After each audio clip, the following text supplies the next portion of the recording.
Hey guys, hope you are doing good. Hope you've been enjoying the developing the leader within you. I did a little bit of a teaching on the chapter one, the 5 levels of leadership. Well, today we're going to let John Maxwell teach us on chapter two, and he talks about priorities, and that is the key to leadership is priorities. And on our Thursday call, we talked about this a little bit. And for those of you in the Friday group, you'll see it just we'll talk about it some too, but he talks about the 80-20 rule, the Pareto principle. And then he talks about the 3 R's, what's required of me, what gives me the greatest return, and what's most rewarding. When we're trying to figure out and maximize our time, be efficient with our time, we look at our responsibilities and ask, is this required of me? Does this give me a good return? Meaning, am I good at this? And what's rewarding? Do I enjoy it? So John's going to teach, and we're just going to listen. Here we go. I'm going to share my screen. And again, as I'm pulling this up, as I mentioned, this is licensed content, so please do not share this outside of our group. And here we go.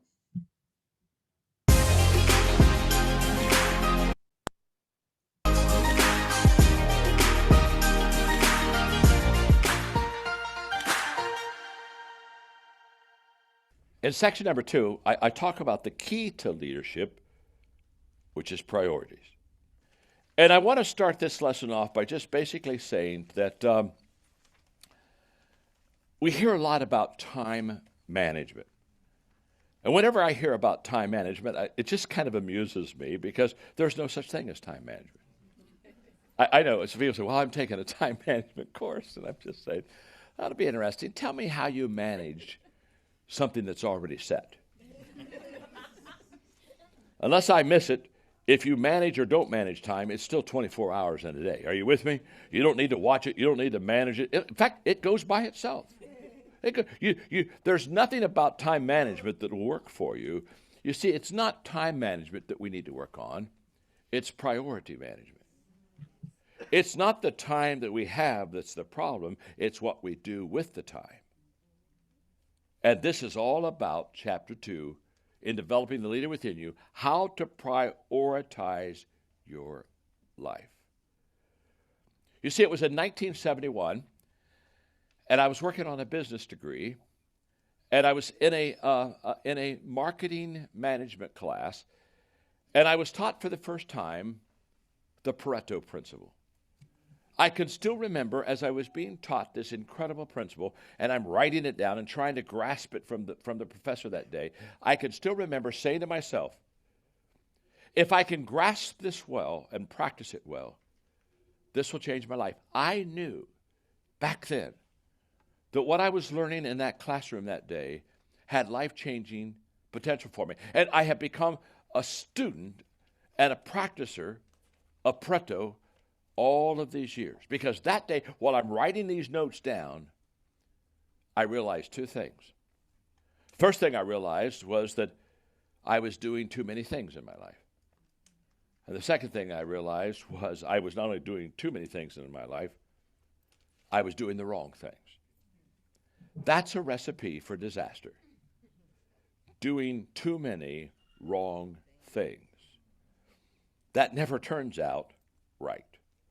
So we want to study Pareto today, and we want to look at it, and we want to basically find out how does Pareto really work in our life.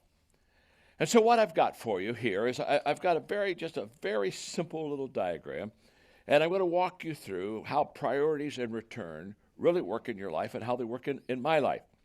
But let me make sure you get the Pareto principle down right now. Pareto says the top 20% of your priorities will give you an 80% return if you spend 80% of your time on the top 20% of your priorities.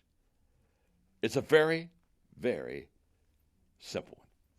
But it's a life-changing principle. And I want to make sure that you get it because I've watched 2080 work all of its life. And so what happens is this.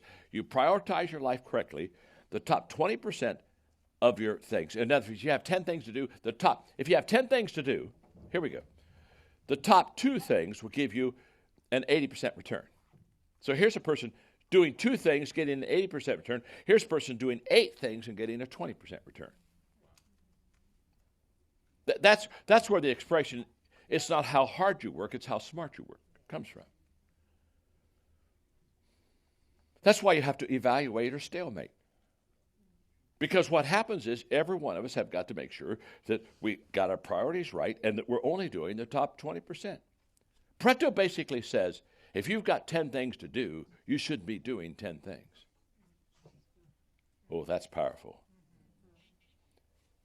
He says you should just be doing basically 2 things.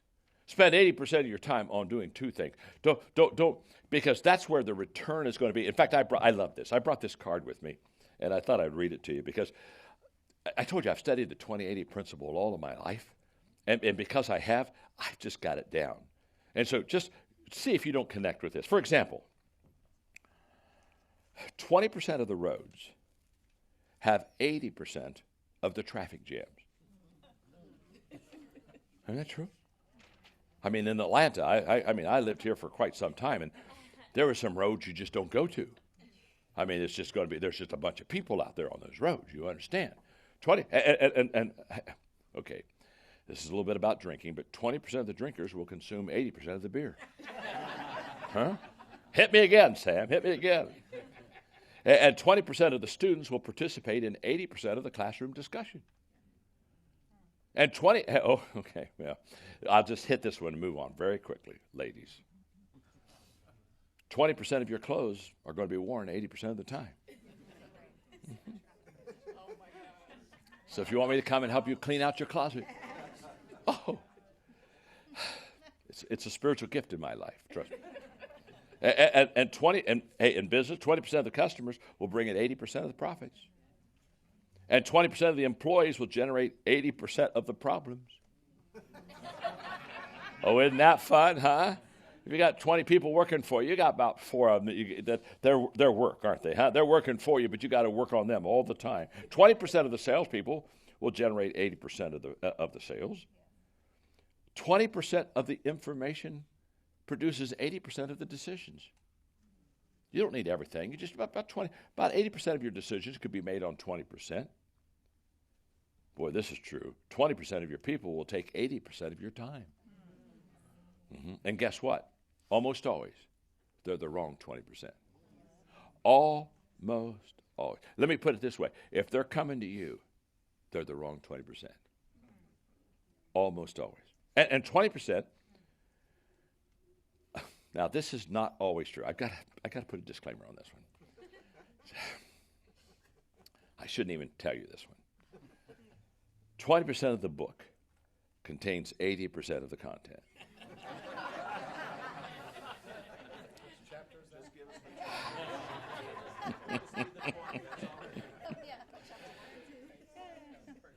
The exceptions are the books that I have written. Oh, no. And 20% of your results come from 80% of your time. And isn't this true? 20% of the people will eat 80% of the food. Huh? Go to a picnic and, hello, they're gone. 20% of them take care of it. Now that's a lot of fun, but let me tell you something. This 80%, it just totally works in your life and my life. So when you look at this and you say, okay, if I do these 2 things, I'm going to get this kind of return. If I just spend 80% of my time right here doing these 2 things, if I could just do this, I'm going to get 80% return. So let me tell you, there are 3 questions that help you determine your top 20% priorities. Okay, so what gets in my top 20% of my priorities, and they all begin with the letter R. The first one is requirement. What is required of me? Very simply, I've got to ask myself, what do I have to do that no one else can do except me? That's the magic question. I've asked that question. My goodness, it's life-changing. When I went to San Diego, I was following the founding pastor. And I was in front of the search committee, and the founding pastor was a typical founding pastor. He did everything. I mean, he owned it all. He loved it all. He believed it all. He formed it all. He brought it all into existence. So he just did everything. And I knew I was going to have a trouble because they're going to expect me to do everything. And I knew that I could never build the congregation if I did everything. And so I remember sitting down with them and asking them, what do I have to do as the pastor of this congregation that no one else can do except me? And we went into a 2-hour discussion. I mean, it threw them into a spin. Because they started telling me all these stuff that I had to do. I said, no, do I have to do that personally? Could I train somebody to do that? Can I develop somebody around me to do that? Could I not pass that off? Oh, well, yeah. And when we got done 2 hours, there were basically only about 4 things I had to do. Isn't that beautiful? All my life I've worked hard at getting myself out of stuff. I have. It's a gift. It really is. It's a gift. Because I always go back to the very simple question. What do I have to do that no one else can do? And they said, basically, you got to be the primary communicator. If you're going to be the lead pastor, senior, what they're really saying is we expect you to, most Sundays, speak. Now, I'll be honest with you. I found that a little confining. But I said yes to that one. And they said, you got to cast vision. I mean, who's going to cast the vision if you can't cast the vision? And you're going to have to be a person of integrity, obviously, if you're going to have that position. And you got to accept final responsibility for the congregation. And I checked off on 4, and I said, that's it. That's all I have to do. And what I did is I designed the entire congregation to do everything else. You are literally watching a master at always finding someone else to do something that I can do.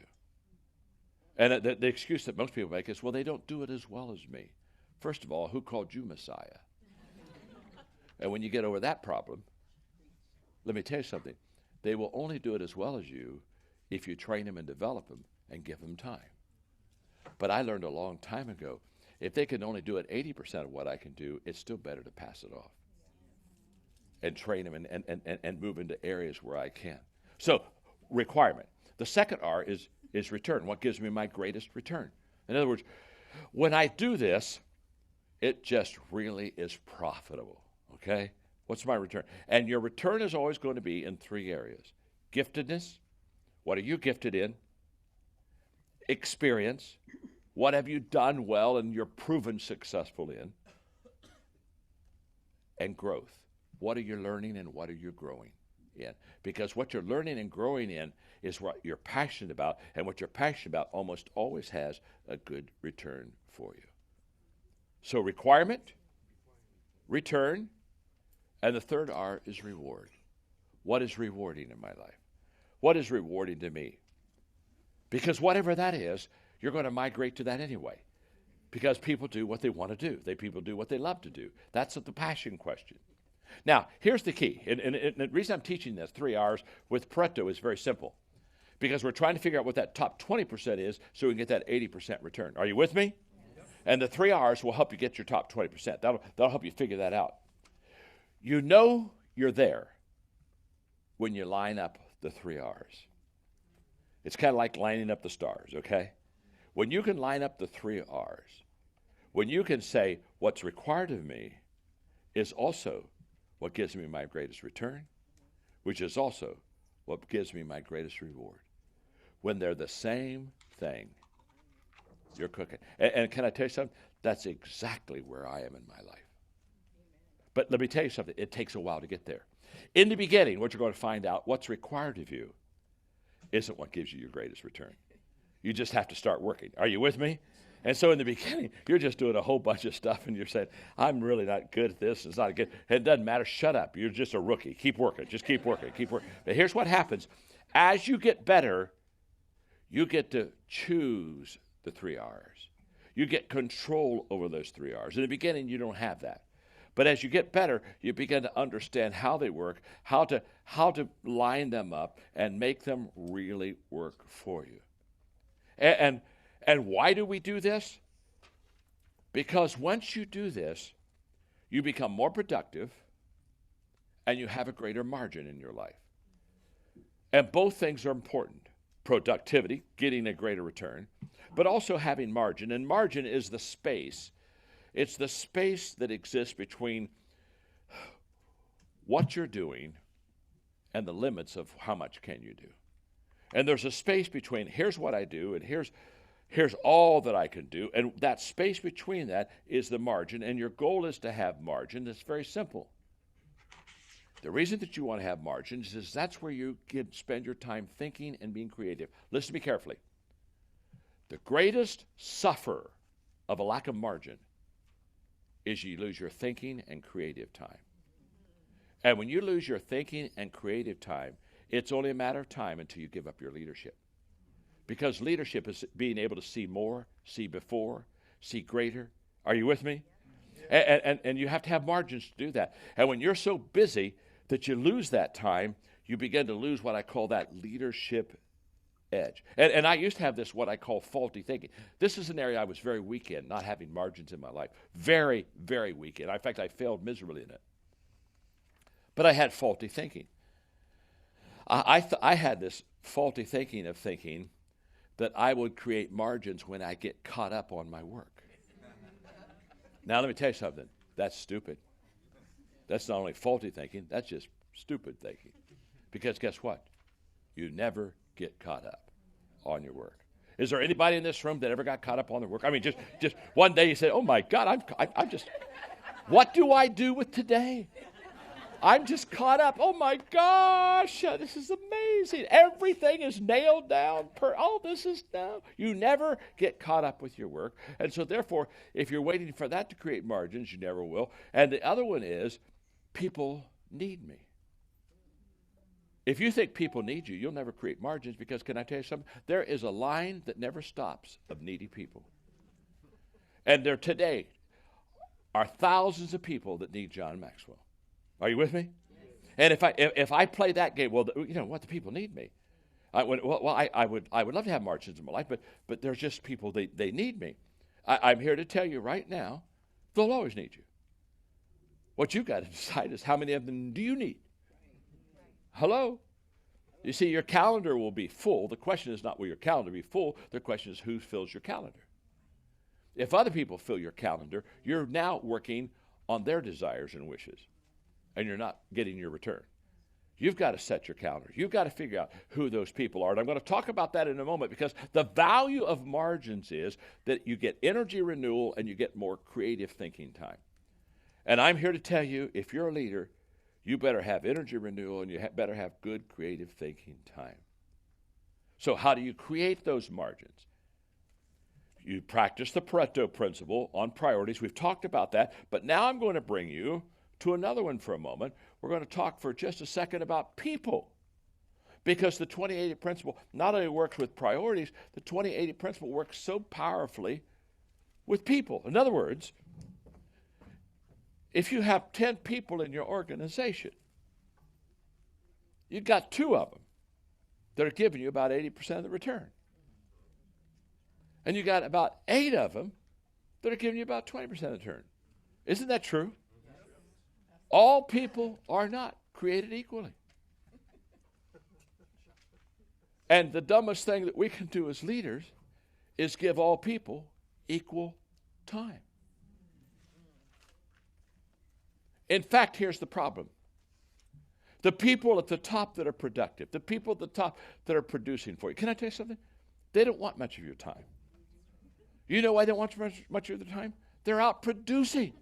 They're getting something done. And when they call you and say, oh, God, I just got a question. This is going to take a minute. Boom, they're gone. You get to the bottom of 20%. Their whole aim in life is to suck you dry. If you're still living after the conversation, they're not happy. They wanted to kill you. They wanted you to drop over dead. You know what I mean? They wanted to be your last rites person. But what do? We look at the top 20% and say, well, they're doing good on their own. They don't need me. And that's the fatal mistake of a leader. The top 20% don't need you. You're not spending time with them because they need you and you need them. You're spending time with them because that's where the return is. The return is in the top 20%. It's not in the bottom 80%. So you got to give 80% of your time to the top 2 people out of 10 in your organization. 80% of your time. So what you need to do is you got to look at your time and you got to ask yourself, how much time am I really spending with those people? So what you've got to do is this is simple. Let me give you 2 or 3 real quick thoughts. You've got to determine who are my top 20% of the people. Okay? You got to figure that out. I mean, you got to put the names down. Who are the names? I've got 10 people, or what? You got most of you got a lot more than that. But who are my top 20? You got to determine who they are. Once you determine who they are, you got to say, now I've got to give them 80% of my time. Now, it's not the time that makes it valuable to them. It's what you do with that time. So you sit down with your top 20%, and your conversation with these people is very simple. It's what can we do together that will even make you more productive than you are right now. And what you do is you determine what that list is, because there's a list. It may be 3 things, it may be 5 things. I don't know how many things, but there's a list.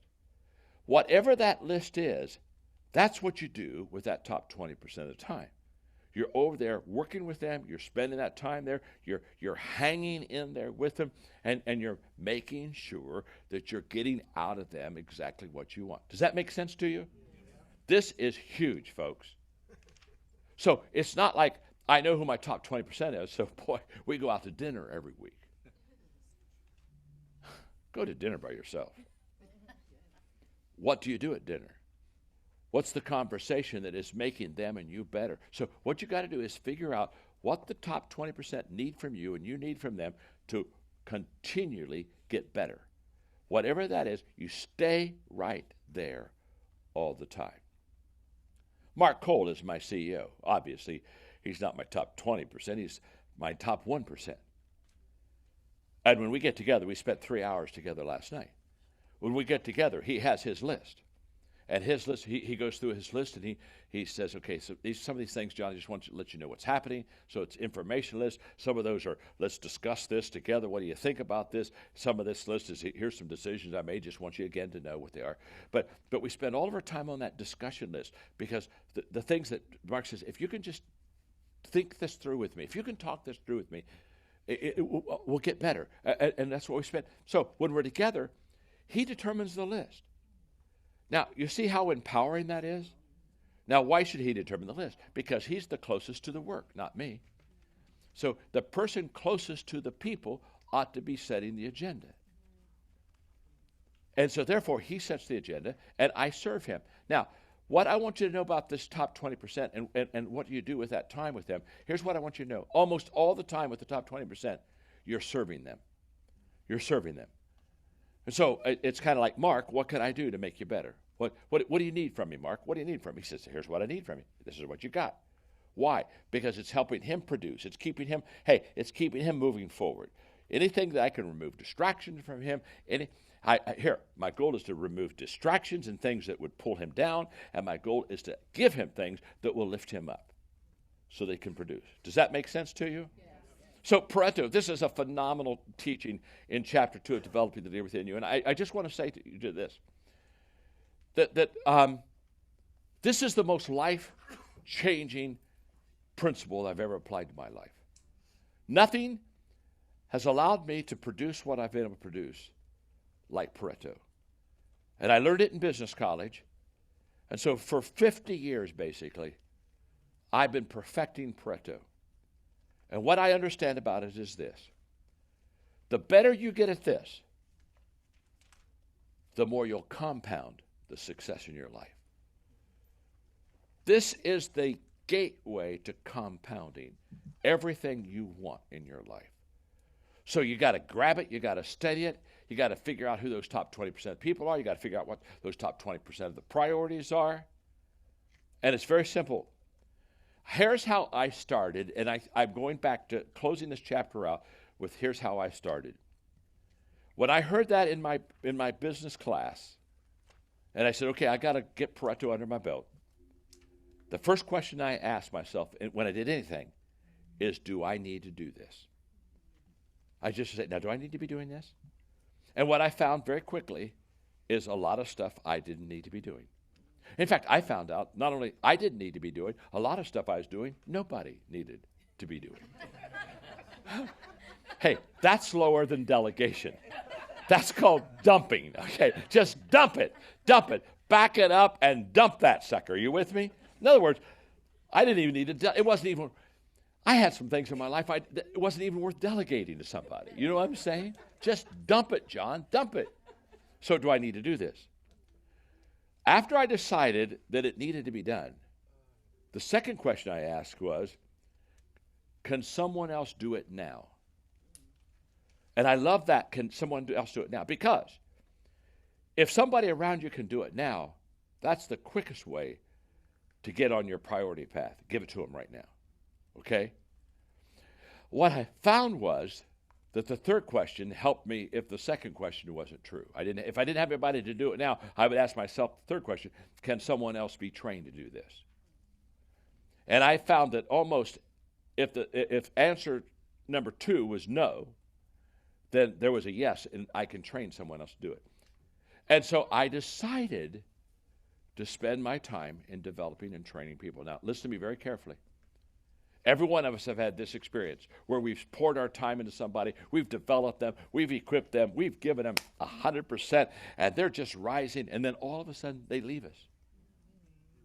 They go to another organization. And we just go, oh crap. That's Greek for another word I won't talk about. Oh crap. They just left me. I just spent all this time working on them. I just gave them my very best and they're gone. And here's where we have our problem. We make the decision I made early that was the wrong decision. I'll never do that again. Man, that's just, it's too heartbreaking. It hurts. And besides, they're gone. Now, let me tell you what's worse than having trained somebody and having them leave you. That's not training them and having them stay. Come on, talk to me. Huh? And we already got way too many that aren't trained that are staying. You follow what I'm saying? And that's why developing a leader within you is all about. That's why this lesson's all about. It's all about figuring out top 20% priorities, top 20% people, putting 80% in those two things, and then very quickly learning to pass this stuff off to other people so that you can focus on the main thing. That's what chapter 2 is all about.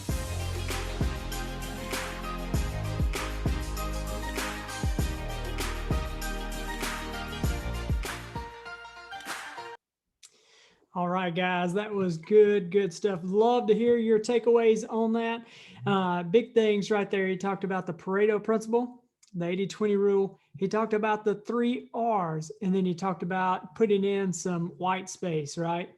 Hope that has added value to you. Hope it's answered a lot of your questions. And obviously, we can talk through any of that stuff, but would seriously love to hear some of your takeaways. You guys have a great day, and God bless.